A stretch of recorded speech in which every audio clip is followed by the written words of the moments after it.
maleantes tapiñan sus fechorías.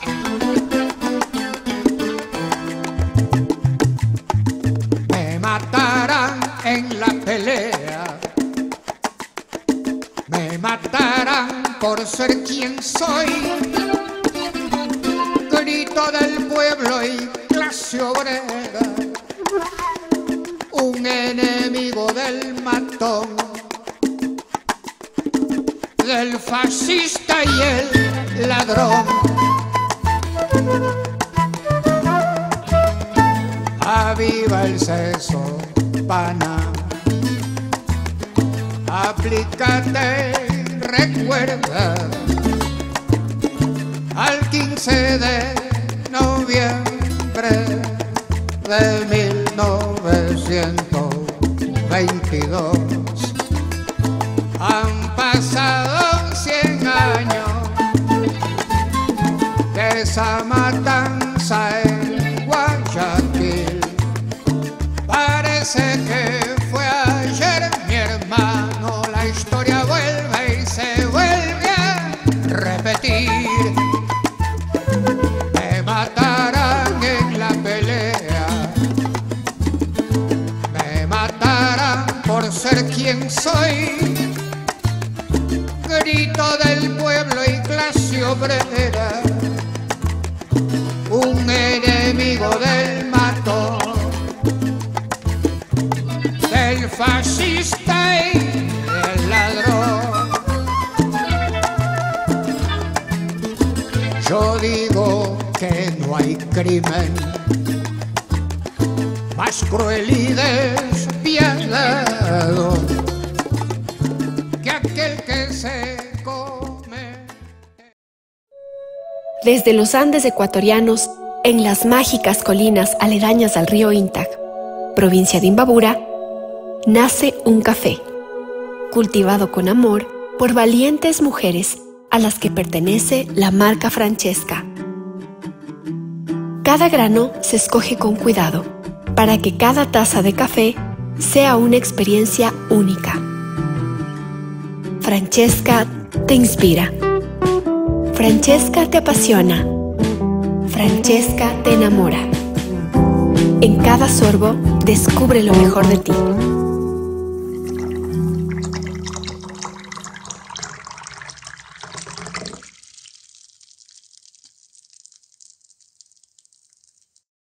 Bienvenidas compañeras, compañeros a esta nueva emisión de Hilando Fino, y como tenemos poquito tiempo, vamos a entrar en caliente con Carlos Bravo, alguien que ha seguido a detalle los problemas de Filambanco, de la crisis bancaria y del vuelto de los banqueros quebrados. Muchísimas gracias por aceptar la invitación. Bienvenido, Carlos.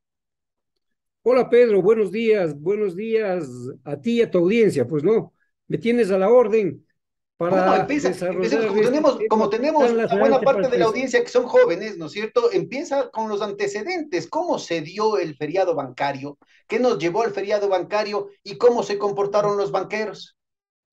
Excelente, Pedro. Mira, yo creo que es correcto lo que tú dices. Debemos ir a los antecedentes porque quienes nos estarán escuchando, a lo mejor personas de 20, 30 años, ni siquiera están al tanto, al menos exacto, de lo que sucedió ya hace casi un cuarto de siglo, porque tenemos que remontarnos a esa época, ya cerca de 25 años. Entonces, yo te diría que nos centremos en el año 94, ubiquémonos ahí, año 1994, en donde en el gobierno de esa época, de Sixto Durán y Por Alberto imposición Dají, del Fondo Monetario Internacional. Ahí fue la Ley General de Instituciones del Sistema Financiero, que fue la que provocó el desastre. El Fondo Monetario Internacional, el Banco Interamericano de Desarrollo, el Banco Mundial, la CAF, la Corporación Andina de Fomento, presionando para que los economistas supuestamente ortodoxos, ¿no es cierto?, permitan que Sixto Durán Ballén consolide las bases de la plutocracia bancaria. A ver, adelante, Carlos. excelente, Pedro. Esa introducción tuya es realmente magistral porque ahí se resume prácticamente todo, ¿no? Recuerdas tú que teníamos antes de esta Ley General de Instituciones del Sistema Financiero, la Ley de Bancos, que nos regía. Pero ¿qué pasó con esa ley y con esa imposición, como tú dices, del fondo? Lo que sucedió es que en vez de fortalecer el sistema de control, se lo debilitó. En vez de mejorar los controles del órgano de control, en este caso la Superintendencia de Bancos, se los hizo más laxos y permisivos. Y ahí empezó, diría yo, esta debacle para que los banqueros hagan de las suyas. Ahí empezó. Pero sigamos en ese hilo conductor, para no quedarnos lo que tú también has señalado ya en el año 94 con esta ley. Y saltémonos al año 98, 4 años después, en donde la Asamblea Constituyente de esa época... Solo te interrumpo, Carlos, por un pequeño detalle. 1994 se pone la ley y ya en 1995 empezaron a quebrar los bancos. Como los mismos, procediendo de la misma manera que estaban haciendo todos los demás, pero a esto se les fue de la mano y no pudieron ocultar el tema de que quebró el Banco de los Andes y el Banco Continental, ¿no? Así es, exactamente así es, mi estimado Pedro. Entonces, con ese paréntesis que tú bien anotas, vamos al año 98 para centrarnos, si tú quieres, y tu audiencia para que entienda mejor, en el caso Filambanco, que para mí es el caso más emblemático de la corrupción financiera del Ecuador. Entonces, te decía que en el año 98, en esa asamblea constituyente en Sangolquí... solo para ubicarnos militar, bien, ¿no? Así como la quiebra del Continental y de los Andes mostraba cómo estaban comportándose todos los bancos, entonces no estamos haciendo referencia específicamente al Continental y a los Andes, sino que ellos, digamos, son culpables porque les trincaron, ¿no es cierto? Pero era un comportamiento generalizado de la banca, igual que lo que está pasando ahorita, porque estamos regresando a la misma estructura de incentivos. Asimismo, el ejemplo que vamos a tener ahora con el Filambanco nos va a permitir entender qué es lo que pasó con el conjunto de la banca en ese momento. Definitivamente, así es, lo que tú dices, el Continental de los Ortega, los Andes que lo manejaba el almirante Dueñas, en fin, todos absolutamente, porque esta era una práctica generalizada, pero bien, entonces, arribemos a la Constitución Política de 1998, que como te decía, fue parida en un cuartel militar en Sangolquí. Y en bajo la presidencia de Osvaldo Hurtado y teniendo como secretario a Diego Ordóñez. Exactamente. Mira esos personajes que se repiten el día de hoy. Mira esos personajes que se repiten el día de hoy en este gobierno de Guillermo Lasso.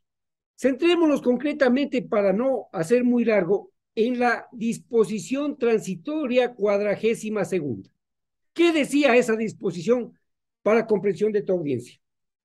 Hasta que el Estado cuente con instrumentos legales adecuados para enfrentar crisis financieras y por el plazo no mayor de 2 años, contados a partir de la vigencia de esta Constitución, el Banco Central del Ecuador podrá otorgar créditos de estabilidad y de solvencia a las instituciones financieras, así como créditos para atender el derecho de preferencia de las personas naturales depositantes de las instituciones que entren en proceso de liquidación.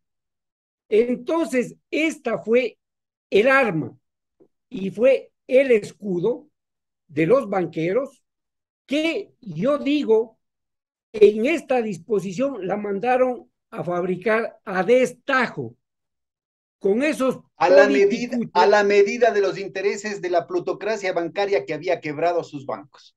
Banqueros multimillonarios en Miami, en España, ¿no es cierto? Bancos quebrados llevándose los depósitos de los ecuatorianos. Y justamente aquí mencionas tú un tema que se ha retornado. Estos mismos elementos aparecen ahora nuevamente, incluyendo la restauración de los créditos vinculados en la mal llamada Ley de Desarrollo Económico, esta reforma tributaria para el blanqueo de capitales, que la implementa este gobierno con su mayoría en noviembre del año pasado.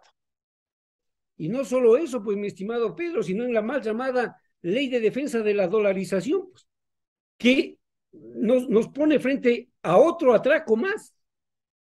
a otro atraco y ya se vislumbra la impunidad que va a haber en este sentido. Claro, es una secuencia de leyes, es decir, que se vienen dando desde la mal llamada Ley de Fomento Productivo de agosto del 2018, que van perfeccionando, ¿no es cierto?, el desmantelamiento de toda la normativa precaucionaria, que el propio Fondo Monetario Internacional, el Banco Mundial, hicieron corrijo a partir del 2000, cuando ya era demasiado tarde, ¿no? Pero ya sobre hechos consumados, dijeron hay que corregir esto de aquí. Pero otra vez se desmantela lo que hasta el Fondo Monetario decía que había que hacer. Exactamente. Pero mira, fíjate tú los paralelismos que podemos hacer aquí. Si no, regresamos a la Ley General de Instituciones Financieras y a esta mal llamada Ley de Defensa de la Dolarización, que no es para mí ninguna ley de defensa de la dolarización, sino más bien de ataque a la dolarización. Esta opacidad de leyes, ¿no? Entonces, yo sí creo que es importante que fijemos esos parámetros para hacer este paralelismo. ¿Qué pasó entonces con esas leyes anteriores y ya en el año 98, cuando el Banco Central otorgó esos créditos de liquidez a la banca, esos masivos créditos de liquidez? ¿Qué pasó, por ejemplo, durante el año 98 con Filambanco? Y aquí tengo yo, por ejemplo, lo puedo exhibir, Diario El Comercio de la época. El Banco Central dio a Filambanco 2.7 billones de sucres en créditos de liquidez, en un periodo cortísimo, de septiembre a diciembre del 98, 2.7 billones de sucres, entregados a Filambanco, a los exaccionistas, que no solo dilapidaron esos créditos de liquidez y los mal utilizaron, sino que se llevaron los créditos, la plata que habíamos puesto los depositantes en esos bancos. ¿Tienes por si acaso el equivalente de estos 2.7 billones de sucres en dólares para que la gente tenga más? 6.500 sucres a esa época determinados, ese es el tipo de cambio, ¿no? Del Banco Central a esa época. Exactamente 6.500 sucres por dólar, el tipo de cambio. Y si de una vez te ato lo que te estoy mencionando en este momento, con las pérdidas... Son unos 415 millones de dólares. Ya, para que tú veas, haciendo cambio, solo lo que recibió Filambanco, ¿no? Solo Filambanco, y aquí están los documentos que están a la orden, porque a mí me gusta que los documentos hablen por mí, para que no se diga que aquí estamos poniendo hechos que no son o que estamos faltando a la verdad. Nunca me gusta hacer eso, sino hablar con documentos. Si vamos entonces en ese hilo conductor del año 98, ya el 14 de septiembre los hermanos Isaías accedieron a los primeros créditos de liquidez al amparo del artículo 24 de la Ley de Régimen Monetario en esa época. Y ya te digo, durante el año 98, el Banco Central entregó a Filambanco 2.7 billones de sucres en esos créditos de liquidez. Y claro, esos créditos de liquidez tenían unas condiciones, unas restricciones y unas prohibiciones. Sin embargo, estos banqueros incumplieron absolutamente todo ese tipo de condiciones que tenían esos créditos. Acordémonos que todo esto era bajo el gobierno el gobierno demócrata cristiano de Yamil Maguad, ¿no? Maguad. Y claro, estaba entonces, de presidente ya del Congreso, ¿no? Juan José Pons, para que vean que regresan, volverán las oscuras golondrinas de tu balcón sus nidos a colgar. Así es, igualito y exacto se está repitiendo la película, estimado Pedro. Porque mira que estamos hablando en Sangolquí, Hurtado, en el 98 Maguad, y ahora Guillermo Lasso, que también estuvo en esos gobiernos, ¿no es cierto? ¿Qué pasó? Estos banqueros no podían realizar ese tipo de operaciones y sin embargo lo hicieron, es decir, ellos mismos tenían prohibición para, por ejemplo, aumentar saldos de cartera y los aumentaron, compraron cartera en Filambanco otros por 107 millones de dólares, aquí están los documentos, todo eso que estaba prohibido, ellos lo hicieron. Y así fueron creando y generando esta debacle financiera, mi estimado Pedro. Entonces, centrémonos ahora y vayamos al 1 de diciembre de 1998, en que el Congreso Nacional aprobó la Ley de Reordenamiento en materia económica en el área tributario financiero, más conocida como Ley del AGD. Fíjate nuevamente cómo esa ley fue hecha a medida para Filambanco. Si bien se dice para todos los bancos, la ley del AGD, pero fue hecha a medida para Filambanco. ¿Y por qué? Porque el 1 de diciembre se aprobó la ley. El 2 de diciembre, todo esto al siguiente día, los hermanos Isaías, tan generosos, entregan quebrado Filambanco al Estado ecuatoriano. Y el 3 de diciembre, el Estado ecuatoriano le inyecta los 140 primeros millones de dólares de todos los demás créditos que les dieron. Además de los 415 que ya habían dado con los 2.7 billones de sucres, ¿no? Estos 140 millones de dólares son adicionales a los 415 millones que mencionabas hace un momentito, ¿verdad? Adicionalmente, aquí te exhibo y te puedo dar las cifras exactas. En diciembre 3 le entregan los 140 millones de dólares. 26 días después, el 28 de diciembre, le entregan 400 millones de dólares más. El 2 de febrero del 99, 100 millones. Y el mismo día le entregan adicionalmente 176 millones de dólares más. En total ahí, en ese día, 276 millones de dólares.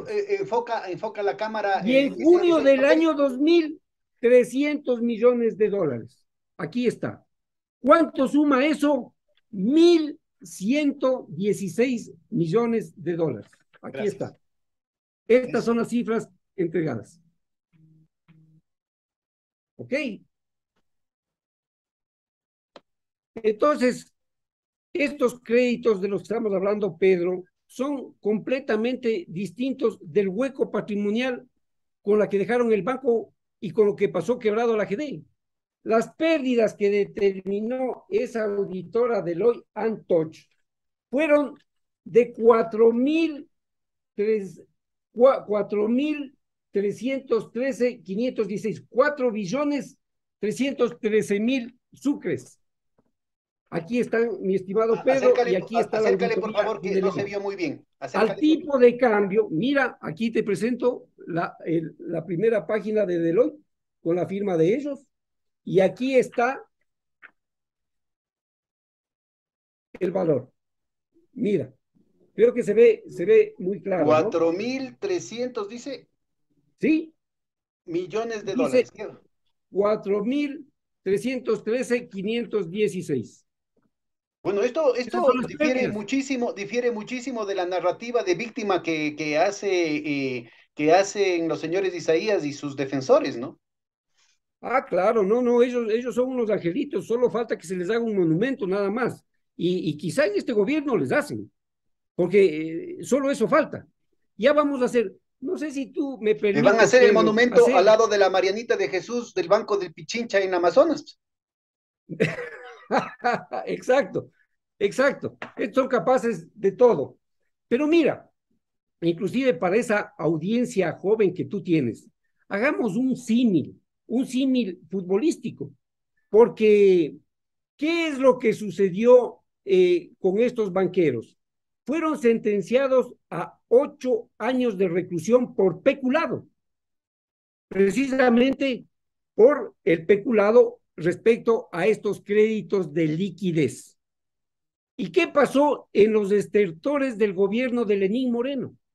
Ya en mayo del 2018, fueron a la Corte Nacional de Justicia con un recurso de revisión, inventándose y pagando unos peritajes para hacer decir todo lo contrario de lo que durante más de 15 años había investigado tanto la Fiscalía en ese entonces del Ministerio Público y la Justicia en definitiva, que le sentenció a esa pena.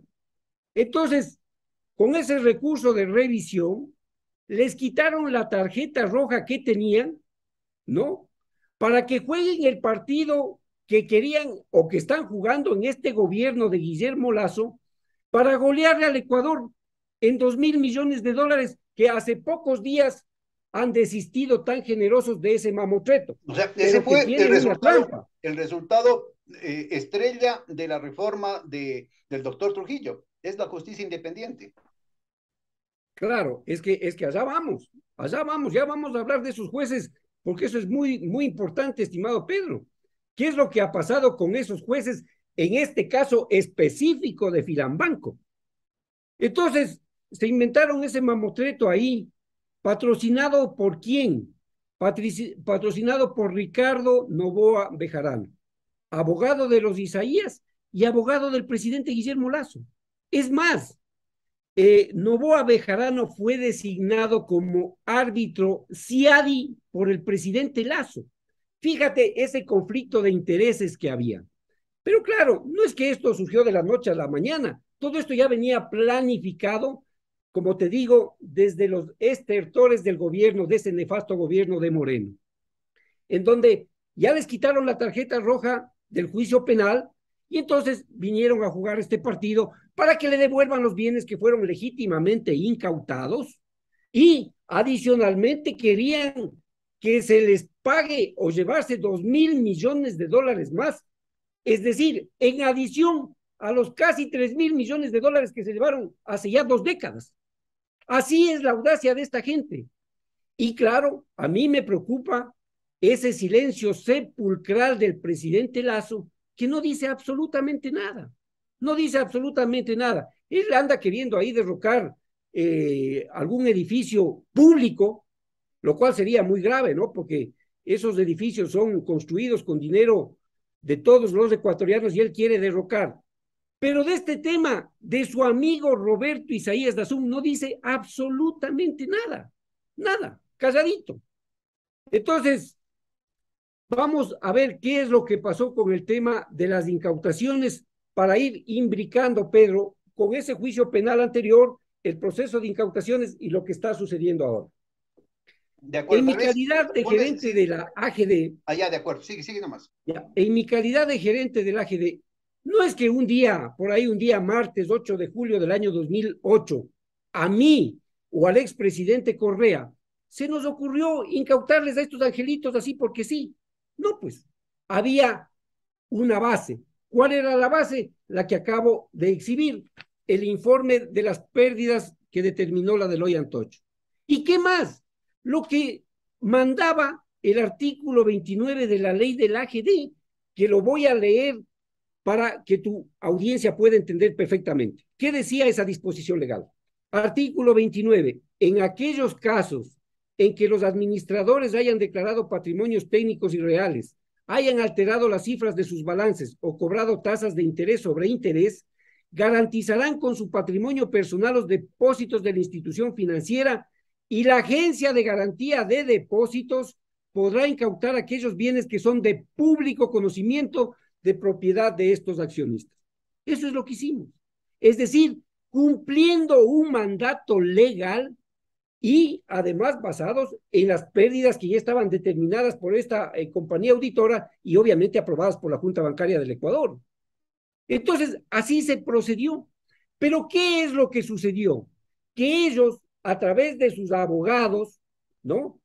Empezaron con la cantaleta de que fueron ante el Comité de las Naciones Unidas y el comité les había, en un dictamen, había dispuesto que se le devuelvan los bienes, es decir, con una falsedad del tamaño de una catedral, Pedro, porque aquí lo puedo exhibir ese dictamen íntegro, el dictamen del Comité de las Naciones Unidas. Así lo denunció en este mismo espacio una sola línea. ¿Perdón? Así lo demostró en este mismo espacio Juan Falconi Puig, que de ninguna manera la resolución de la Corte de Naciones Unidas... No lo he visto, pero entiendo que Juan Falconi debe haberse explayado en este tema porque lo conoce de memoria y domina el caso Filambanco también. Pero mira, aquí está el dictamen del comité, lo exhibo. Fueron por dos asuntos, fueron por la condena penal y por la incautación de bienes de los autores. Cuando se refiere a los autores, el comité se refiere a los Isaías. ¿Y qué sucedió con este dictamen, Pedro? Que respecto al juicio penal, El comité dijo textualmente lo siguiente, voy a leer en homenaje a tu audiencia y a la claridad del tema. Numeral 7.6.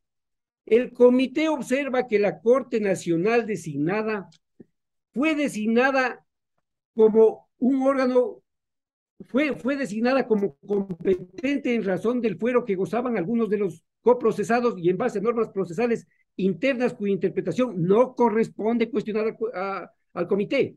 Numeral 7.11. A la luz de lo anterior, el comité estima que los hechos expuestos no le permiten concluir la existencia de una violación del artículo 14.1 y 14.2 del pacto. Numeral 7.13. El comité no tiene competencia para dilucidar el debate sobre el ius puniendi ni sobre las distintas nomenclaturas delictivas y sus contenidos, ya que no constituye una cuarta instancia. Por favor, te ruego, no malas palabras. Aquí nos sentimos muy mal cuando hablas de ius ponendis y esas cosas. ¿Qué quiere decir ius ponendi? Esto es, se refiere a la pena, a la sanción, ¿no? Sí. Esos latinajos de los abogados, por favor, nos dejan descolocados. Esos tecnicismos de los economistas, ni esos latinajos que muchas veces utilizamos los abogados. Pero se refiere exactamente a la sanción penal, ¿no? A la pena. El numeral 7.13, el numeral 7.14, el comité considera que no hay elementos suficientes para afirmar que la interpretación del artículo 257 del Código Penal, ese artículo es el que se refería al peculado, el 257, realizada por los tribunales internos, fue manifiestamente errónea o arbitraria. En consecuencia, los hechos descritos no permiten concluir que hubo una violación del artículo 15 del pacto. Es decir, derribaron toda la pretensión de los Isaías respecto al juicio penal y en palabras sencillas dicen que ese proceso fue, con las vicisitudes obvias, ¿no?, que existieron, fue correctamente bien llevado y fueron perfectamente bien sentenciados. Pero aquí se ha vendido los medios de comunicación y las redes sociales, lastimosamente, y también el gobierno, las autoridades, han vendido como que fue un triunfo de los Isaías, que se ha demostrado que son inocentes, y por eso las autoridades muy prestas están ya extendiendo los cheques, arreglando las cosas. El propio procurador, ¿no es cierto? Fíjate la actitud del procurador. Se supone que el procurador es el defensor del Estado, ¿no? Definitivamente. Este procurador que ya está prorrogado, ahí le escuché unas tibias declaraciones hace unos días en las que manifestaba que existía ahí algún arreglo, para llamarlo así, entre el Consejo de la Judicatura del Guayas y los Isaías. Y ya documentadamente te voy a demostrar lo que pasó ahí. Ya vamos a llegar a eso, Pedro. Pero déjame concluir lo que dijo el comité ahora respecto de las incautaciones. Numeral 7.2. Dado que solo las personas físicas tienen derecho a la protección internacional en materia de derechos humanos, las quejas de los autores en relación con el proceso de incautaciones quedan fuera del objeto de la comunicación, también por razón de la materia, pues las quejas tienen como objetivo un pretendido derecho a la propiedad. Es decir, destroza, es un pronunciamiento demoledor del comité respecto al juicio penal y a las incautaciones. Como dice el vulgo, los Isaías fueron por lana y salieron trasquilados con esa resolución. Pero como son de una audacia ilimitada, y la verdad hay que decirla completa, Pedro, el comité lo que hizo es observar el mandato constituyente número 13, que dictó la Asamblea Constituyente de Montecristi, y que lo dictó a posteriori de las incautaciones que yo ordené. Es decir, en realidad, de acuerdo con la ley, con las pérdidas, con lo que hemos analizado, la GD no necesitaba de ese mandato constituyente. Sin embargo, yo estimo, y he conversado pues con algunos constituyentes de la época, ¿cuál fue el espíritu de ese mandato? Fue blindar de alguna manera este proceso de incautaciones respecto a esas acciones especialísimas de protección. ¿Por qué? A esa época, al igual que hoy, estaban completamente prostituidas, ¿no? recuerda tú que algún expresidente iba, por ejemplo, al Cantón Limones, qué sé yo, el más recóndito en Esmeraldas, y obtenía ahí una acción de protección, un habeas corpus o lo que fuese. Eso se daba en el país. Y yo creo que ese fue el espíritu del constituyente de Montecristi. Sin embargo, los Isaías tuvieron siempre todas las vías ordinarias expeditas para poder impugnar el proceso de incautaciones, pero nunca lo hicieron, jamás lo hicieron. ¿Y por qué Es no lo hicieron? ahora, ¿Por qué no lo no lo hicieron? hicieron porque no tenían base legal alguna para hacerlo, pues. Si las incautaciones fueron legítimas y los estoy demostrando con documentos, tanto por el informe de la Deloitte de las pérdidas, cuanto por lo que mandaba la ley del AGD. Es decir, yo como gerente del AGD estaba obligado a realizar las incautaciones. No es que a mí se me ocurrió, no es que era el odio que Carlos Bravo tenía a los Isaías, como dicen ellos. No, no, no. Este es un tema de estricto derecho, de justicia, de verdad. Aquí lo único que el Estado ecuatoriano estaba haciendo era tratando de recuperar en algo, todo lo que se llevaron estos banqueros corruptos, tanto del Estado ecuatoriano, de los dineros que puso el Estado ecuatoriano, cuanto de los dineros de los depositantes. De la ciudadanía, que es la que salió perjudicada, ¿no? Exactamente. Y hay que recordar sobre todo a la audiencia más joven que buena parte de los deudores de la banca que terminaron escudándose en todo este escándalo, en todo este caos que se provocó, siguen sin pagar sus deudas. Me refiero no a los banqueros, sino a grandes hacendados, a grandes exportadores, algunos de ellos que han llegado a ser presidentes del Congreso. Todavía no les da la gana de pagar las deudas al Estado. Exactamente, Pedro, exactamente, esa es la realidad. Es decir, entregaron quebrado los bancos al Estado, pero sus negocios, sus empresas, y por eso es que se dieron esos créditos vinculados, esos autopréstamos, es así muy bollantes, ¿no? Muy bollantes. Fíjate lo grave, a la luz de lo que estás diciendo, Carlos, lo grave que es que se haya reinstaurado el crédito vinculado en la ley. El gobierno del banquero Lazo, sabiendo lo que se hace con los créditos vinculados, insiste en volver a instaurar los créditos vinculados, cuando esos créditos vinculados, miles de millones de dólares, todavía no se han pagado. Son 22, 23 años que no han pagado un solo centavo al Estado, ¿no? Exactamente, Pedro, exactamente. Es que esa es la realidad lacerante. Y hablando de estos nuevos créditos vinculados, además con otro tipo de condiciones, obviamente más favorables a los banqueros, ¿no? Como cambiar del 6% me parece que es al 25%. 25%, ¿no? Lo cual es una sinvergüencería. Ningún banco en ninguna parte del mundo tiene una estructura de propiedad en el que el 25% corresponda a un solo accionista en el siglo XXI, pues. Imagínate, en ninguna parte del mundo, pero aquí sí, en el Ecuador todo es posible, ¿no? Y mucho más con el banquero que tenemos de presidente de la República, porque ya vemos cómo él mueve sus hilos, cómo está moviendo sus hilos, pero también a la sombra, porque no dice absolutamente nada públicamente, concretamente de este caso y de este atraco que pretenden hacer nuevamente Roberto y William Isaías Dazón. Yo también, para beneficio de los más jóvenes, haría acuerdo, Carlos, que similar a lo que está pasando ahorita, ¿no es cierto?, entre el banco del Filambanco, digamos, y el banco del Pichincha. En ese entonces tenían como voceros respectivamente a Telecentro, al Canal 10 acá en Quito, y a Teleamazonas. Y así nuevamente tenemos también una disputa de narrativas en las que la guerra, ¿no es cierto?, entre banqueros se expresa también a través de los grandes medios de comunicación, solamente para que estén pendientes, ¿no? Esa tensión, ese tipo de tensiones con la misma estructura de incentivos nos recuerda muchísimo al zafarrancho que se dio a finales de los años 90. Exactamente, pero mira, es que también tenían esos emporios mediáticos, ¿no? Canales de televisión, radios, revistas, prensa, en fin.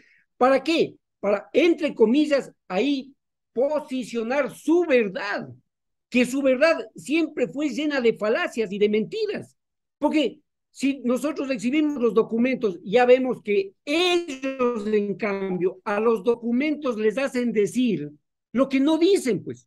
¿En qué parte en ese dictamen del Comité de las Naciones Unidas dice que se le devuelvan los bienes? En ninguna. Dice todo lo contrario. Los bienes ni siquiera son de análisis del comité porque se tratan de un derecho de propiedad, ¿no? Entonces, o de bienes materiales, en fin, no estamos hablando de un derecho humano per se. Y respecto del juicio penal, ya más claro, imposible. Pero ellos hacen decir todo lo contrario a los documentos. Claro, para eso tienen, ya digo, estos emporios mediáticos, como tenían antes TC, y claro, a quien no le convencían con su verdad, simplemente le chantajeaban y le empapelaban en esos medios de comunicación.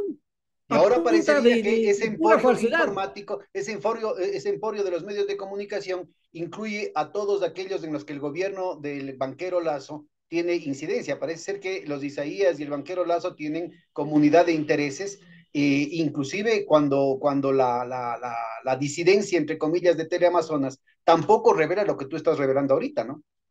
Claro, y hablemos claro, y ahí tienen a sus lacayos. Si tú ves quiénes estaban en esos medios de comunicación, y concretamente me refiero a TC, por ejemplo, en la época de Isaías, es el mismo que está ahorita manejando ese canal en el gobierno de Guillermo Lazo.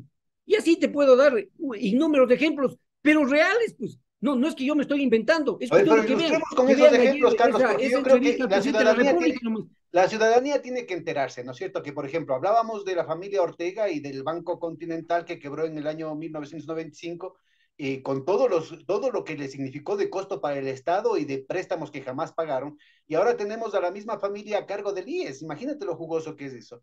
Estamos hablando de los políticos, ¿no es cierto?, de personajes que estuvieron, pero como artífices, tanto de frente como por debajo del mantel, en ese entonces, que nuevamente están en la estructura de poder. Cuéntanos de quiénes más estás hablando. Claro, y no solo de este que tú refieres, que entiendo que también es deudor por impuestos por más de $4 millones, pero no pasa nada. Y él está nombrado ahí, está muy bien sentado, ¿no? En ese instituto de seguridad social, con todos los problemas que tenemos, que tiene ese instituto y los tiene el país, obviamente. Entonces, así es como manejan las cosas de ellos. Ahora, Pedro, vayamos para seguir con este hilo y no perdernos.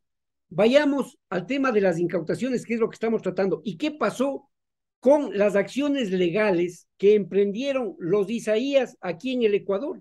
Hace un momento te decía yo que el constituyente de Montecristi seguramente tuvo, para dictar ese mandato constituyente número 13, veía cómo estaban prostituidas esas acciones de protección. Y eso es lo que pasa, por favor, ¿qué decía el mandato 13? ¿Qué es lo que redundaba en qué temas? El mandato constituyente número 13 concretamente decía que cualquier acción extraordinaria de protección que se presente respecto a las incautaciones debía ser rechazado, ¿no? Es decir, únicamente las acciones especiales, esas acciones de protección, pero jamás es que se les coartó su derecho a la defensa, como dicen ellos, porque te repito, tenían todas las vías ordinarias para impugnar las incautaciones. Por ejemplo, se me ocurre, debieron haber empezado por demandar la inconstitucionalidad de la ley de la GD, si es que eso pretendían, pues. Porque es en base a esa ley en base a esa ley la que yo tomo la decisión de realizar las incautaciones, porque así me mandaba la ley, pues. Entonces, no es que nos estábamos inventando, estaba ahí, estaba ordenado para que eso se haga. Distinto es que antes del gobierno del presidente Correa, porque esto hay que decirlo y hay que decir la verdad, nadie se atrevió a tocar ese poder impune de los Isaías. Y tuvo que llegar el presidente Correa para tratar de recuperar algo de lo que estos se habían llevado, pues. Y como te digo, no es que se nos ocurrió un día, sino teníamos la base legal para hacerlo, y en base a eso lo hicimos. Así actuamos, así actuó ese gobierno. Es decir, tratando de resarcir las pérdidas, las ingentes pérdidas del Estado ecuatoriano y de los depositantes. Y ahora resulta que en este gobierno de su amigo Guillermo Lazo, ellos vienen para llevarse lo poquísimo que se incautó, que se recuperó de esas pérdidas, para devolvérselas y adicionalmente entregarles, no importa la cifra que ellos pidan, ellos pueden pedir cualquier cosa, pero ahí tienen atento a un presidente de la República que está listo seguramente para complacerles, ¿no? Y a lo mejor hasta condecorarlos en Carondelet. Ya falta solo eso nomás, solo eso falta, Pedro. Pero bueno, sigamos con el tema de las incautaciones. Vinieron ellos en el año finales del periodo de Moreno y empezaron con este tipo de acciones. Se bajaron el juicio penal, entonces ya podían jugar el partido. Y presentan una acción de protección para que por esa vía se le devuelva los bienes. Imagínate, para que se entienda, voy a poner un ejemplo, si quieres burdo, pero calza en el asunto. Es más o menos que como en un juicio de tránsito se pida que se fijen pensiones alimenticias. Más o menos así resulta este tema de esotérico con este juez Lituma. Bueno, literalmente es en un delito de cuello blanco, aparece un juez de pensiones alimenticias obligando a que se devuelva la plata a los israelíes, claro, ¿no? un juez de la niñez y de la familia de Guayaquil, ¿no? Que se consiguieron, porque también hay que decirlo, ¿no? Yo siempre lo digo, hay estudios jurídicos mafiosos, al igual que jueces mafiosos, y hay estudios jurídicos que parece que son los gerentes propietarios de los nombramientos de esos jueces, ¿no? Y ya vas a ver cómo vamos hilando fino, pero documentadamente, de lo que pasó con ese tema legal. Legal entre comillas, porque es absolutamente ilegal. Es burdo. Ese juez Lituma, perdón que sonó ese juez Lituma, concede que se les devuelva los bienes. Listo, esa era la pretensión de los Isaías. Sube en apelación y la sala penal de la Corte Provincial de Justicia del Guayas, integrada por un juez Richard Gaibor, por un juez Carlos González, esos nombres tampoco hay que olvidar jamás, al igual que el nombre del juez Lituma, y con un voto decente de una doctora Fabiola Gallardo, que es importante hacer énfasis en ese voto salvado, confirman la sentencia del juez Lituma. Pero ¿cómo la confirman? Fíjese en audiencia. Literal M de la resolución que confirma la devolución de los bienes. La opinión de la reconocida profesora y especialista en derechos humanos, doctora María Josefa Coronel.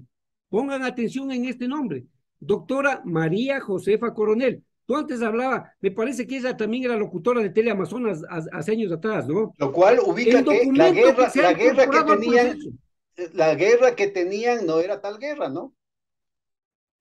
Definitivamente, pues. No, si los grandes negocios, unos los hacen abiertamente y otros los hacen por abajo. Sí, eso se sabía siempre. El Ecuador, fíjate lo que dice en esta opinión, también a destajo, de la doctora Josefa Coronel, también a destajo. El Ecuador debe acatar lo resuelto en el citado dictamen porque la obligación de cooperación con el comité resulta de la aplicación del principio de buena fe a la que el país está obligado a ajustarse y por el reconocimiento como un órgano imparcial e independiente que resuelve en base a la evidencia presentada con espíritu judicial y con ponderada interpretación del lenguaje del pacto y del carácter determinante de sus decisiones. El Ecuador debe actuar como un estado de buena fe, más allá de que ha querido adornarse con unas palabras y unas frases que resultan inentendibles. Está diciendo que el Ecuador debe acatar lo resuelto por el comité, pero si el comité en ninguna parte dice que le devuelvan los bienes. Y sin embargo, estos jueces... ¿Qué parrafito de la resolución del Comité de Naciones Unidas es utilizado para poder interpretar que esto favorece a los isaíes? El mandato constituyente número 13. Ese parrafito que no tiene nada que ver con la devolución de los bienes. Absolutamente nada. Ese parrafito del mandato constituyente número 13, porque efectivamente eso sí está glosando el comité al Estado ecuatoriano, ¿no? Es el que utilizaron. Bueno, pero es obligación de la Procuraduría. No existe una línea. En defensa, el abogado defensor del Estado ecuatoriano es la Procuraduría. La Procuraduría sería la primera que debería estar haciendo este tipo de argumentaciones, pues, Carlos. Exactamente. pero no sabemos tampoco qué hace la Procuraduría, ¿no? Lo que sí sabemos es que pierde los juicios aquí, afuera, eso es lo que hace. Pero este tipo de argumentaciones no hace. ¿Por qué? ¿A conveniencia de qué? Pero déjame terminar el tema. ¿Quién es la doctora Josefa Coronel? Es nada más ni nada menos que la directora provincial del Consejo de la Judicatura del Guayas. En palabras sencillas, es la jefe de estos juececillos, de los que he nombrado, de Lituma, de Gaibor y de González. Entonces, tienen la audacia, incorporan esta opinión como que si fuese una doctrina aristotélica, socrática, como que si fuese un precedente jurisprudencial obligatorio. No, pues, es una opinión que la consiguió ¿quién? El abogado de Isaías para este tema, el doctor Jorge Zavala. Y así consta en el expediente. Lo mismo que hicieron con esos informes periciales para bajarse la sentencia a 8 años de reclusión. Pagaron a unos peritos, compraron a unos peritos e incorporaron como que si fuese prueba nueva en un juicio que estaba completamente terminado hace ya 8 años atrás. Así se han manejado. Mira los tiempos y mira los gobiernos. Finales del gobierno de Moreno e inicios del gobierno de Guillermo Lasso. Entonces, eso ya lo tenían planificado. Ya tenían a los actores que iban a actuar ahí. Ya tenían los abogados. Mira que inclusive han venido jugando, como digo yo, con árbitros propios. Y me refiero a Ricardo Noboa Bejarano. Y si no, que me desmienta, pues. Que me desmienta. ¿Es abogado del banquero Lasso, sí o no? ¿Fue designado árbitro ante el CIADI, sí o no? Que después haya renunciado cuando yo le enrostré este tema es otra cosa. Y entonces, mira esa trilogía, ¿no? Lasso, Ricardo Noboa e Isaías, jugando este partido, en perjuicio de los ecuatorianos, para que nos goleen $2,000 millones. Así de sencillo. Pero bien, Pedro, no perdamos este hilo y ahora atemos esta resolución con lo que dijo la Sala Penal de la Corte Nacional en ese recurso de revisión. Es que esto sí es para Ripley. Fíjate que en el recurso de revisión, que te digo que se echaron abajo la condena a 8 años de reclusión, ¿no? La propia Corte Nacional dice textualmente lo siguiente, cito: tomando en cuenta que todos los bienes entregados por Filambanco, sus filiales y sus accionistas, con motivo de la crisis bancaria ocurrida en el país, fueron producto del cumplimiento de obligaciones de carácter civil y administrativo, que son independientes de la responsabilidad penal y de este proceso, la procedencia del recurso de revisión no afecta su vigencia. Por lo tanto, no ha lugar la devolución de los mismos, dice la Corte Nacional.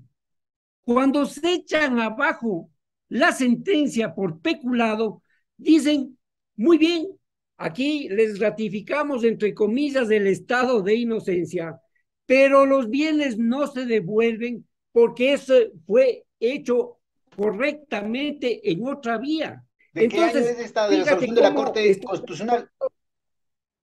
No, de la Corte Nacional de Justicia. De la Corte Nacional de Justicia. ¿De qué año es esa resolución? Esto es exactamente del 19 de mayo del 2021, notificada a las 17:36. Aquí está, Pedro. Es decir, que inclusive los jueces del doctor Trujillo estaban de acuerdo con que no debería devolverse ni dar derecho al derecho a la repetición. Inclusive esos jueces del doctor Trujillo, claro, decían, ya les liberamos a estos angelitos, no van a venir aquí a cumplir la condena, ellos siguen viviendo como reyesuelos en esas playas doradas de Miami, y ya, listo, ¿no? Como pasan las cosas en este país. Pero ¿cómo de potente es el derecho en este tema de las incautaciones? Que ni ellos se atrevieron a decir que se le devuelvan los bienes, porque por último hubieran guardado silencio como guarda el presidente Lasso, ¿no? Y no decir nada. Pero como la audacia de los Isaías siempre les lleva a más, en el juicio penal también pidieron que se le devuelvan los bienes. Y por eso es que la Corte Nacional tuvo que hacer ese pronunciamiento categórico y concreto. Y miren, y estos juececillos inferiores en jerarquía a los de la Corte Nacional disponen que se le devuelvan los bienes. Y el gobierno, mutis, no dice nada. Ah, claro, dirán, este es un tema de la función judicial, ¿no? Ya saldrán con alguna cosa de esas. Pero no, pues, aquí estamos hablando de un tema que compete al Estado ecuatoriano. El perjuicio es para el Estado ecuatoriano, para todos nosotros. No es un tema de simple legalidad, entre comillas, porque todo esto es ilegal. Es un tema que compete a todos los ecuatorianos. Es decir, es un nuevo atraco que ahora van a tener que sufrir las nuevas generaciones de aquellas que ya sufrieron con el feriado bancario del año 98, de la década del año 90. Es decir, los padres y los abuelos de la actual juventud que seguramente nos está escuchando, Pedro. Ahora, dicen, en la prensa salió algo de que generosamente la familia, bueno, que cuidado con la familia, no tanto en la familia Ortega como en la No, familia Isaías, hay muchas excepciones, inclusive de la familia Isaías salieron a deslindar responsabilidades y a condenar la actuación de los hermanos que están detrás de toda estas intenciones de que se les entregue más millones de dólares. Pero lo que han dicho es que los hermanos de Isaías que están detrás de estas pretensiones, generosamente han renunciado a cobrar el vuelto. ¿Cómo es? ¿Qué tanto de cierto hay en esto?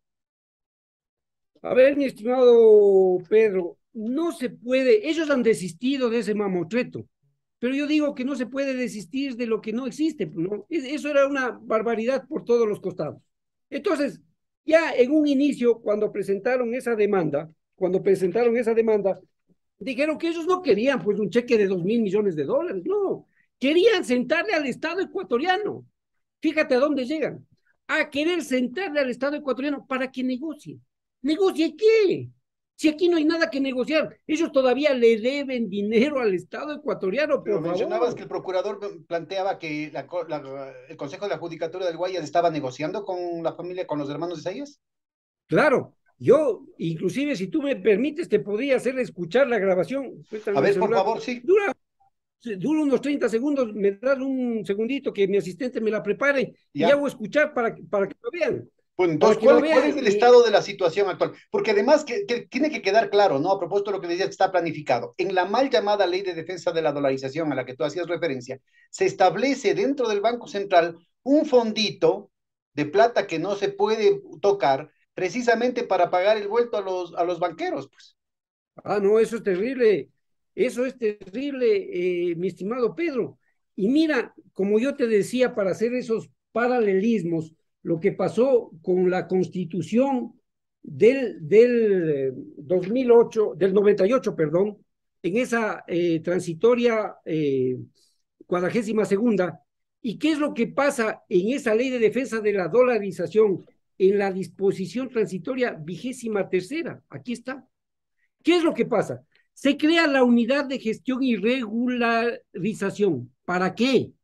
Leo, es que esto no es broma.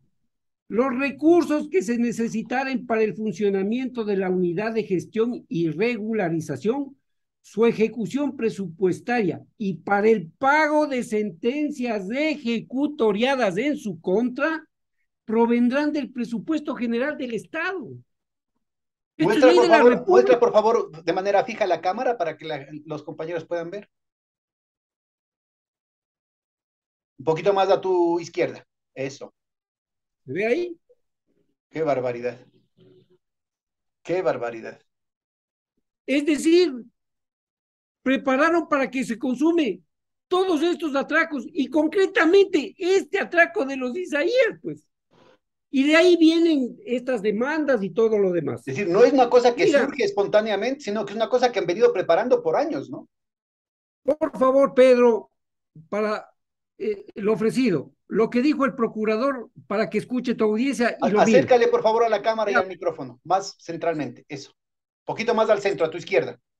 Negociar con sus abogados. Siempre pensé que la demanda de indemnización por daños y perjuicios de 2.000 millones de dólares fue un intento por sentar al Estado a negociar.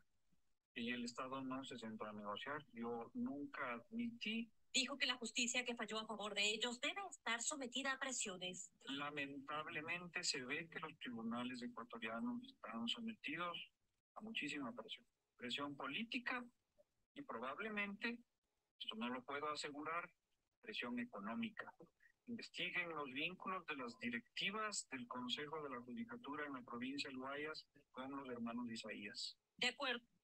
¿Qué te parece, Pedro? Bueno, pero entonces el procurador sí está diciendo, ¿no? Que no se van a sentar a negociar. Bueno, no, es que eso es lo que pretendían ellos. Dice que no se han sentado a negociar. Ahora, también lo que está diciendo es gravísimo, ¿no? Que yo creo que debería tener consecuencias. Carlos, me parece que no hay que dejar pasar lo que dice el propio procurador, que es además cercano a estos mismos círculos, que él dice, ¿no es cierto?, está diciendo que hay presiones, o sea, lo que está hablando es de chantajes y de sobornos, porque habla de presiones políticas, de presiones de poder y de presiones económicas, que la justicia ecuatoriana está corrupta por chantajes y sobornos, es lo que está diciendo el procurador. Y concretamente de la relación de ese Consejo de la Judicatura en el Guayas con los Isaías, que es lo que estamos viendo. Pero ¿qué es lo que pasa, mi estimado Pedro?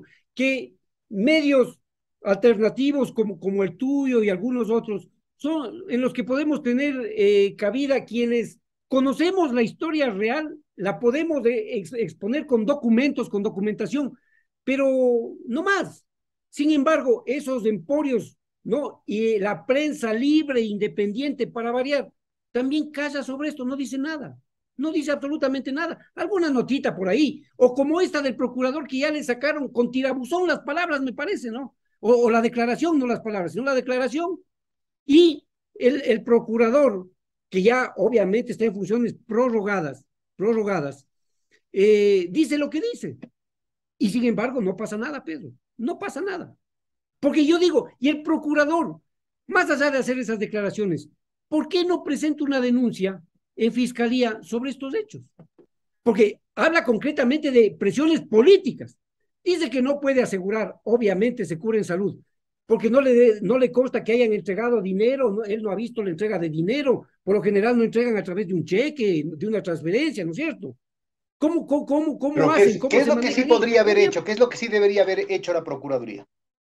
Presentar por estos hechos, primero, obviamente, el error inexcusable ante de estos jueces sinvergüenzas ante el Consejo de la Judicatura, pero yo ahí le entiendo al procurador, ¿qué va a sacar ahí? Si la jefe de estos jueces es la doctora Josefa Coronel, ¿cómo les va a sancionar a estos jueces que han hecho tan bien lo que ella les ha pedido que haga a través de su opinión? Pero sí en fiscalía, ¿no? Para que se investigue lo que está diciendo el procurador, pues. Una denuncia que hay aquí, hay tráfico de influencias. ¿Qué más hay? Para que de una vez esto se destape y podamos saber la verdad de cómo consiguieron esta resolución para que se le devuelvan los bienes. Que hilando fino, ya vemos con documentos lo que ha pasado. Si tú me permites aquí, mi estimado Pedro, déjame 30 claro, sigue nomás, tienes todo el tiempo del caso. A lo que tú tan precisamente te referiste, porque no es toda la familia Isaías. Yo guardo muchísimo respeto por la familia Isaías en general, y mira que un miembro decente de esa familia sacó este comunicado, que lo voy a leer, porque son apenas unas pocas líneas. Dice, declaración de Juan Carlos Isaías. Ante el protagonismo suscitado en estos días y la generalización del nombre de la familia Isaías, me veo obligado una vez más a aclarar públicamente que mi parte de la familia Isaías, que fue impecablemente liderada por mi padre, Juan Isaías Barquet, nada tiene que ver con la bochornosa e inaudita demanda contra Ecuador, en la cual Roberto Isaías Dazum, está subrayado, en la cual Roberto Isaías Dazum solicita $2,000 millones al país, justo en momentos en que el presupuesto del Ecuador tiene que ser destinado prioritariamente para obra social, educativo, empleo, vivienda, salud y producción. Me solidarizo con el dolor, el pesar, los duros momentos y la crisis humanitaria que sufrió Ecuador en 1998, luego de los masivos créditos de liquidez y salvataje a Filambanco y el feriado bancario. Dios bendiga al Ecuador, Juan Carlos Isaías. Aquí está. Está esta comunicación que me hicieron llegar a mí también, y creo que en homenaje a la verdad y a esa familia hay que decirle. Aquí Claro, concretamente yo me refiero al capo di tutti capi, como le digo, que es Roberto Isaías Dazum, y obviamente a su hermano William Isaías Dazum. yo creo Son que los ahí, dos dentro de causantes todas las familias que va de los banqueros, hay que siempre habrán puntualizar. personas decentes, pues, ¿no? Definitivamente, Como lo que definitivamente. mencionábamos, por ejemplo, en el caso de la familia Ortega o de otras familias. Entonces, yo creo que es muy importante ubicar que hay responsabilidades individuales, lastimosamente no se pueden, como te digo, no se puede, no se ha visto, digamos, acciones tan explícitas como las que tú estás haciendo referencia ahorita. Pero yo creo que es muy importante el que se ubiquen más bien grandes procedimientos, grandes regularidades que lastimosamente se están repitiendo ahorita. Es decir, yo creo que el valor más importante de la denuncia que estás haciendo tiene que ver con la obligación que tenemos todos los ecuatorianos de prevenir que tengamos una tragedia similar nuevamente. Claro, exactamente, exactamente. Pero eso es lo que inclusive han hecho, les han allanado el camino a través de la propia ley para que cometan estas nuevas fechorías, Pedro. Porque esto de la disposición 23ª de la ley de defensa, de la mal llamada ley de defensa de la dolarización, es gravísimo. Aquí ya se anticipan, ya saben que van a haber sentencias en contra del Estado ecuatoriano por ese tema. ¿Y que quién tiene que pagar? El Estado ecuatoriano, es decir, todos los ecuatorianos. Bueno, y Y no pasa. eso se complementa con los otros golazos que ha dejado la Procuraduría que le metan al país, que son los arbitrajes internacionales, ¿no? Que también en la proforma presupuestaria se tiene más plata destinada a pagar los arbitrajes internacionales que a educación, a salud. Exactamente. Lo que ha pasado con el Banco Central mismo. El Banco Central no le puede otorgar créditos al Estado, pero sí le puede otorgar créditos a las instituciones financieras, al sistema privado. Claro, esto es muy No, y de manera importante, esto es muy ilimitada. importante que Es ubiquemos, ¿no? exactamente lo mismo. Yo he oído a muchos economistas que dicen, ¿no? Y sobre todo jóvenes economistas, así cada cual más ortodoxo que otro, que dicen, ah, no, pero es que con la dolarización ya no se puede dar el salvataje bancario. Al contrario, acaba de perfeccionarse con las leyes que, insisto, vienen desde la ley de fomento productivo del 2018 hasta la ley de desarrollo económico, pasando por la de defensa de la dolarización, todas mal llamadas, todos parte de este doble lenguaje, ¿no es cierto?, que ya prefiguraba Orwell.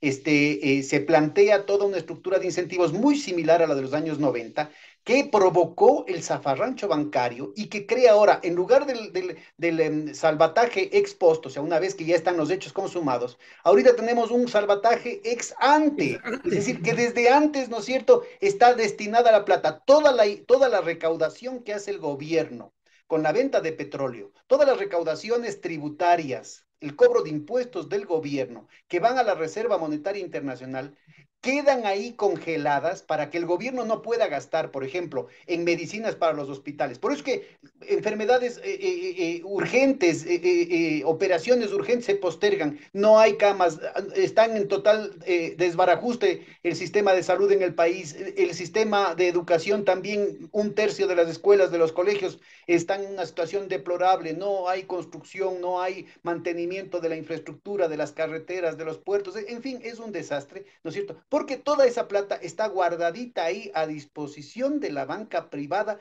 como prioridad. Entonces yo creo que es muy importante ubicarnos en ese papel y darnos cuenta de lo que hasta simbólicamente, la alerta que hasta simbólicamente significa el que se haya reinstaurado los créditos vinculados. En la época en la que los banqueros pudieron hacer toda esta barbaridad que fue el feriado bancario, el máximo que podían darse era cuando tenían propiedades de hasta el 6%. Ahora con todo el descaro, con todo el cinismo, porque es un chiste cruel, con todo el cinismo ponen como límite el 25% de la propiedad de un banco. Entonces, mira, están abiertas las puertas, ¿no es cierto? Y como dicen, en arca abierta hasta el justo peca, ¿no es cierto? Están abiertas las puertas para que se repita la misma historia. Tú como experto, como abogado experto en estos temas, cuéntanos cuáles son los principales peligros que tiene el país de que vuelva a pasar esto. Si pudieras darnos con detalles, por favor, cómo operan los créditos vinculados y cómo la actual estructura de incentivos no solamente que nos haría preocupar respecto al pasado, por ejemplo el vuelto, sino que nuevamente se abran las puertas para un nuevo periodo bancario. Es que las puertas están totalmente abiertas para aquello y para que por las ventanas se saquen el dinero del Banco Central y de los ecuatorianos. Mira, volviendo al tema de los créditos vinculados, los datos de la época reflejan, datos de la Superintendencia de Bancos, que los créditos vinculados bordeaban casi, me parece que iban entre el 90 y 95%. Imagínate lo que era eso. Es decir, los banqueros se prestaban para sí mismos la plata de los depositantes y por ahí dejaban un 5% para hacer unos créditos pequeñitos ahí de consumo, quizá algún crédito hipotecario, prendario, ¿no? Para hacer Pero, propaganda, inclusive pasó? de que hacían microcrédito, de que hacían con los sectores populares, de que iban inclusive con promociones. ¿Se acuerdan que se feriaban automóviles? Era toda una campaña de publicidad gigantesca. Exactamente, Que no exactamente. eran solamente los Entonces, medios de comunicación, yo hago acuerdo, no eran solamente los medios de comunicación los que apoyaban todo este fraude, sino también académicos, economistas, técnicos, ¿no es cierto? Tanto nacionales como extranjeros que con bombo y platillo vitoreaban el triunfo del neoliberalismo y la prosperidad que nos venía trayendo esta financiarización de la economía ecuatoriana. claro. Mira, por ejemplo, se le ocurría ahí un banquero, un caprichito de generarse una fábrica de cerveza. Tomaba la plata del banco y dele a la fábrica de cerveza, o lo que fuese. Entonces, así fueron deteriorando a los Completemos bancos, un a las poquito, instituciones solamente que las el ejemplo, manejaban. completemos el ejemplo con el tema económico.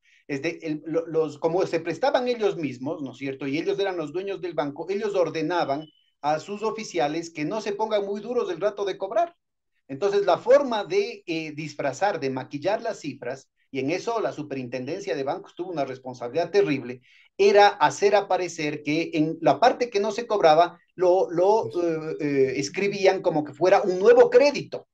Entonces, esto mejoraba las cifras de los bancos, mejoraba las cifras de la empresa que recibía el crédito, porque para recibir el crédito quiere decir que había confianza, ¿no es cierto? Pero en los hechos lo que se estaba es vaciando, dejándole al banco en carcasa con los depósitos de los ahorristas ya tiempos atrás totalmente desaparecidos. O sea, no era un tema que apareció en el 1998, sino que en realidad desde 1994, con la Ley General de Instituciones del Sistema Financiero, ya los bancos venían sistemáticamente con una estrategia de vaciarle por debajo al banco mientras tenían una fachada, ¿no es cierto?, de prosperidad, de riqueza, de solvencia, inclusive de temas técnicos. Entonces yo creo que es muy importante porque el rato de los ratos, ¿no es cierto?, acuérdate que hasta la víspera la superintendencia de bancos y las auditoras internacionales decían que estaban bien los bancos. Y el rato de los ratos no Claro, tenían nada. claro, pero es que así fue esa laxitud con la que la ley de instituciones financieras permitió que ellos mismos se autorregulen, Pedro, ¿no? Que ellos mismos contraten sus auditoras. ¿Qué iban a ver esas auditorías? ¿Qué iban a ver? Nada, todo estaba perfecto, pues.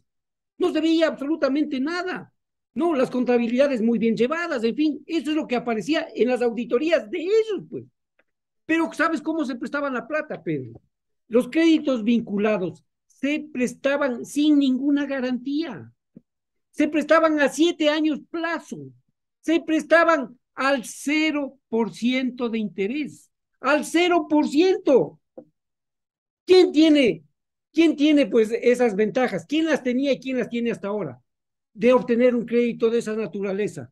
Entonces nunca habían garantías. Lo que habían ahí eran unos papeluchos, unos pagarés firmados, ¿no? Y muchos de esos pagarés firmados por sus testaferros, no directamente por ellos, porque ellos inclusive en el capital del banco ni siquiera aparecían. Eran ahí, en el caso de Firambanco, eran dos compañías, Intral Panamá y Seguro Rocafuerte, me parece que eran los dos accionistas del banco. Ellos ni siquiera aparecían en el capital.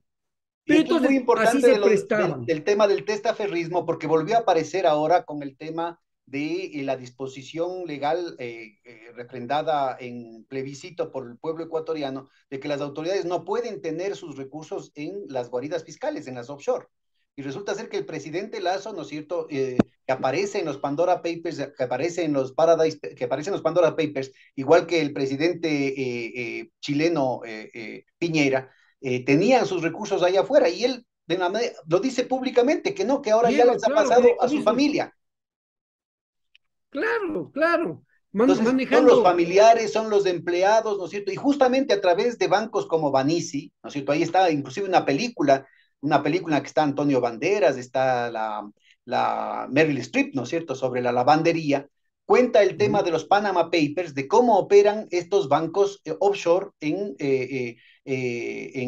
economías como la panameña, ¿no? Creando empresas fantasmas con este tema de testaferrismo y con los fideicomisos. Es la típica con la que funcionan estos mecanismos que terminan con la opacidad a la que hacía referencia, la opacidad sistémica que termina dejando absolutamente inermes e indefensos a cualquier autoridad para tratar de recuperar esas platas, ¿no? Así es, así es. Entonces, mira, eso es lo que sucedió. Y ahora vuelve eh, mucho peor que antes, porque ya vemos el porcentaje para la vinculación, ¿no? Del 6 ahora al 25. Entonces, imagínate todo lo que va a suceder. Preparado el terreno para un nuevo atraco bancario al país. Preparado todo el terreno. Y que el Estado asuma, obviamente, esas pérdidas y esas consecuencias. Así es como se ¿Qué prestaban deberían muchos hacer banqueros. qué deberían hacer las autoridades, Carlos, y qué debería hacer la ciudadanía para prevenir que esto vuelva a suceder? Bueno, el tema es bastante complejo, Pedro, bastante complejo, porque las autoridades, la propia ley les reduce las posibilidades de control. Eso es lo que habría que reforzar para que las autoridades puedan intervenir oportunamente y obviamente determinar qué aspectos se están haciendo mal en los bancos, en las instituciones financieras, etcétera. Pero aquí la banca quiere arrasar con todo. Ya mismo también arrasan con las cooperativas, qué sé Y yo. con Pero lo grave que es la ese, situación y lo funcional que resulta el caos que el gobierno ha creado en la superintendencia de bancos, que va a servir como pretexto para decir que por eso, por esas interrupciones, por esta disrupción es lo que no ha podido controlar como se debe. exactamente, exactamente. Y fíjate, pasamos igual a lo que pasó en la década de los años 90. Exactamente igual. Falta de control de la entidad creada precisamente para ese control y que los banqueros siguen haciendo de las suyas. Entonces, no existe. Ahora, la ciudadanía, eso es preocupante también, ¿no? Porque, ¿qué es lo que pasó en la cruel década de los años 90? Que quienes pusimos los ahorros y luego no los pudimos sacar, se produjo esa migración masiva de más de 2 millones de ecuatorianos. Gente que se suicidaba porque no tenía para atender su salud siquiera. Nunca pudo recuperar sus dineros que puso en la banca. Entonces, claro, se siguen haciendo ese tipo de negocios y a la ciudadanía no hay quien le proteja en este momento, mi estimado Pedro. Con un gobierno como el que tenemos, imagínate a dónde puede parar esta situación. Esto es sumamente grave, es sumamente grave. Y Pero además, vamos ubicando, por todos favor, estos vamos aspectos ubicando plasmados en la responsabilidad. ley. Pero vamos ubicando, por ejemplo, dentro del sistema judicial, ¿qué deberían hacer los jueces? ¿Qué debería hacer la fiscalía? Mi estimado Pedro, yo soy más drástico. La función judicial, ¿no? El pilar fundamental del Estado, de cualquier Estado. Porque cuando tú tienes un problema, alguien no te paga, lo que sea, civilizadamente vas a la justicia. Si tienes un problema de tránsito, vas a la justicia. Si tienes un problema laboral, vas a la justicia. Y esta justicia de hoy en día hay que demolerla, hay que derrocarla. Eso es lo que hay que derrocar, no el edificio donde se cometió ahí un femicidio obviamente preocupante y todo lo demás. No, lo que hay que derrocar es este sistema de justicia, estos jueces corruptos. Algunos ahora se han inventado que quieren ponerle rostro a unos jueces anticorrupción. No, a los jueces hay que verles bien la cara, porque son los jueces los que entran con una mano adelante y una mano atrás. Y después de un año tú les ves en las calles muy orondos manejando un vehículo Porsche, un vehículo Mercedes-Benz, un vehículo Audi, etcétera, de altísima gama. Y que en realidad no alcanza pues para comprar con el sueldo de un juez, sueldos que son realmente buenos, que se fueron mejorando, inclusive desde la época del presidente Correa, que mira ese enfoque y esa visión en ese gobierno, que se empezó a cambiar la justicia. Mira, yo ya tengo casi 40 años en esta profesión, porque desde cuando empecé, me gradué en el colegio, yo ya fui a practicar, ya pisaba los tribunales de justicia, los conozco de memoria, pero en esta justicia de hoy todavía se cosen los expedientes con piola, se bolean con esperito, cuando ya deberíamos estar con el expediente electrónico para que lo conozca todo el mundo. Y seguimos, obviamente en el siglo pasado, pero hace 5 o 6 décadas estancados. Entonces, esta justicia no funciona. Y tenemos ahí en la función ejecutiva a una persona que más bien parece un visitante de Carondelet nomás, ¿no? Porque no toma decisiones trascendentales, no ha cumplido lo que ofreció, ni siquiera lo que ofreció. Este país lo ofreció cambiar en 100 minutos. Ese es el cuento que nos metieron, perdónenme la audiencia. Y miren cómo estamos ahora. Masacres a diario en las cárceles, en las calles. Ya no tenemos tranquilidad. No sabemos cómo van a regresar nuestros hijos, que les mandamos a la escuela, al colegio, a la universidad. ¿Por qué? Porque ahí a lo mejor se atraviesa una bala cruzada y Dios no quiera pasa algo. Bueno, pero Entonces, en el caso este específico, yo te diría así, a propósito del tema que tú también has documentado, ¿no es cierto? Ahí, yo creo que sí hay responsabilidades específicas ahorita de las cortes, de la fiscalía, de la procuraduría. ¿Qué debería hacer la procuraduría? bueno, la Procuraduría debería hacer lo que le manda la ley.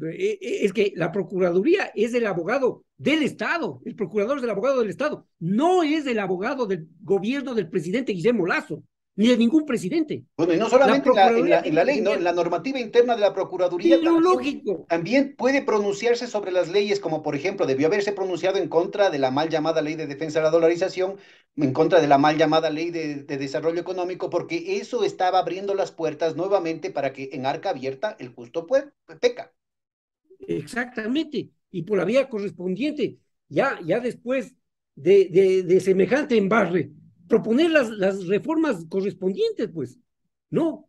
Y obviamente esto puede hacer, obviamente, si quieren, socializando o lo que sea, pero no hacen absolutamente nada, no hacen nada por defender los intereses del Estado. Y se quedan callados o igual no hacen nada. En cambio, cuando los banqueros, como en este caso, le atacan al Estado ecuatoriano, yo digo gráficamente, en este periodo, Roberto Isaías le ha dado contra el piso al Estado ecuatoriano, le patea en el piso al Estado ecuatoriano y la Procuraduría, nada. Ahí vemos ya estas últimas declaraciones de Salvador nada más.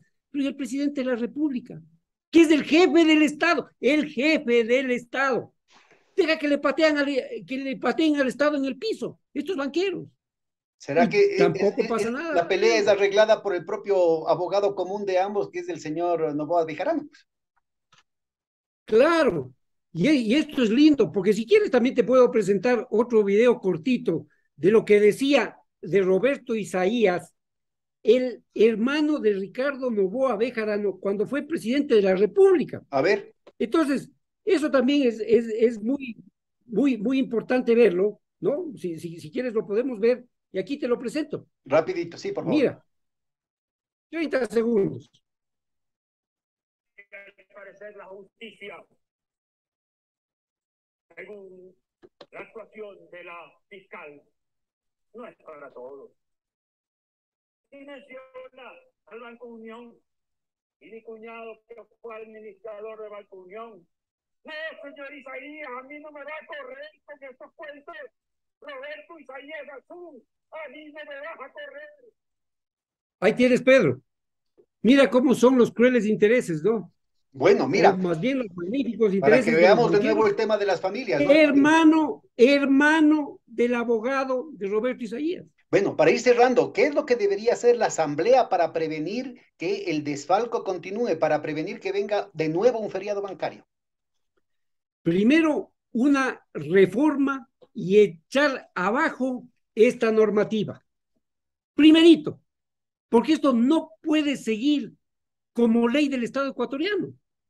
Aquí está consagrado para que se consume nuevamente el atraco bancario. Tienen la vía.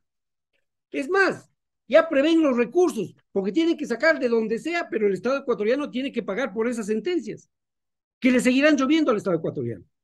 Entonces, la Asamblea está en la obligación de legislar, pero legislar bien para el Ecuador, no para los intereses de estos banqueros, no para hacer leyes como un traje a la medida para ellos y para sus intereses. Bueno, y también tienen No, las lo comisiones, mismo también sucedió, tienen la función de fiscalización, ¿no?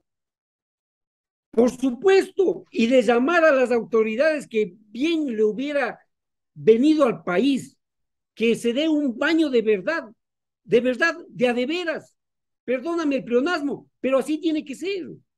Fiscalizar a quienes han cometido todas estas barbaridades, porque no cabe otra palabra, en la legislación, para poner en la legislación ecuatoriana estas disposiciones.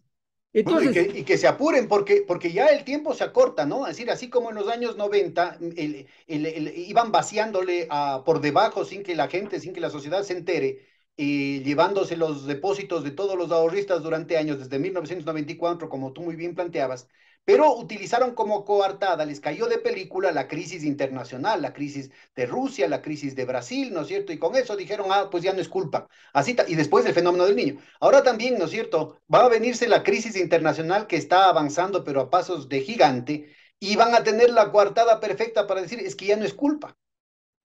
claro, claro. Pero no te olvides, Pedro, y hablemos sin eufemismos. Hablemos sin eufemismos. En la Asamblea no podemos generalizar tampoco. Hay buenos legisladores, sí, pero también hay de los otros, pues. Hay legisladores de alquiler, como los han tenido siempre. ¿Para qué? Para que hagan este tipo de leyes, este tipo de disposiciones. Y claro, esos están en la Asamblea. Entonces, ¿qué le podemos pedir? Fíjate los índices de aceptación que tiene el principal función del Estado. Unos dicen que es la primera, no sé si sea así, pero es la última finalmente en aceptación de la ciudadanía. Por todo Bueno, lo y el que vocero sucede de las ahí. denuncias, el asambleísta Villavicencio, en una reunión que hicimos en la Universidad Católica, él consintió, y por ahí estaba circulando el video, él consintió que él en realidad estaba a favor de lo que decían los Isaías, ¿no? Ah, claro, claro, ahí sí, este denunciólogo guarda sepulcral silencio. Cuando tuvo la audacia de difamarme y le llevé ante los tribunales de justicia, ahí sí, con el rabo entre las piernas, tuvo que pedir disculpas públicas, pedir disculpas dentro del expediente para no irse preso. Pero es de una audacia ilimitada. Después dijo que él no se había equivocado, que le habían llegado datos equivocados respecto a mí y que por eso él había expuesto una denuncia mamarracha como las que él suele hacer a la ciudadanía. Pero claro, yo también veo ahí los vínculos, ¿no? ¿Alguien le ha escuchado decir a Villavicencio algo sobre este atraco de los Isaías? No, pues, no. Al igual que Guillermo Lazo, absolutamente nada. Entonces, con ese tipo de asambleístas, obviamente no vamos a llegar a ninguna parte. O no, más bien dicho, sí vamos a llegar. Vamos a llegar a una debacle financiera y que ojalá no suceda. Ojalá se pueda parar. Unas últimas palabras para cerrar esta emisión, Carlos. Muchas gracias. Gracias, Pedro, gracias por la atención. La verdad es que con tus acotaciones yo creo que se ha entendido muy bien el tema lacerante del atraco bancario, pero esto lo hacemos por un tema de justicia, por un tema de verdad, sobre todo de verdad, para que el país entienda por lo que estamos atravesando, por lo que ya atravesamos y en aras de que eso no se vuelva a repetir. Ojalá no se vuelva a repetir, pero como van las cosas, simplemente, en honor a la verdad, Pedro, lo dudo. Es una carrera contra el tiempo. Muchísimas gracias, Carlos. Ojalá esto, nadie tiene el monopolio de la verdad, pero ojalá que esto abra un debate técnico, serio, con participación de las autoridades y de la academia respecto a lo que está pasando y respecto a qué es lo que se puede hacer para prevenir que una nueva debacle pase en el Ecuador. Muchísimas gracias, Carlos. Muchísimas gracias a los compañeros de Hoja de Ruta y sobre todo muchas gracias a ustedes, esa audiencia tan tolerante, tan fiel, que nos ha seguido en temas tan exigentes. Hasta la próxima. ¿Buscas una plataforma para estar informado? ¿Ya te cansaste de los mismos de siempre, de las noticias sesgadas, de los medios tradicionales, de aquellos que mienten? Pues espera, te presento a Hoja de Ruta. Somos una propuesta de comunicación diferente, más comunitaria, más veraz. ¿Quieres conocernos? Quédate aquí. Te prometemos información de calidad. Contenido disruptivo. Alianzas internacionales. Comunicación comunitaria. Investigación profunda. Y lo más importante, tú serás parte de nuestra comunidad. Somos Hoja de Ruta Comunicación.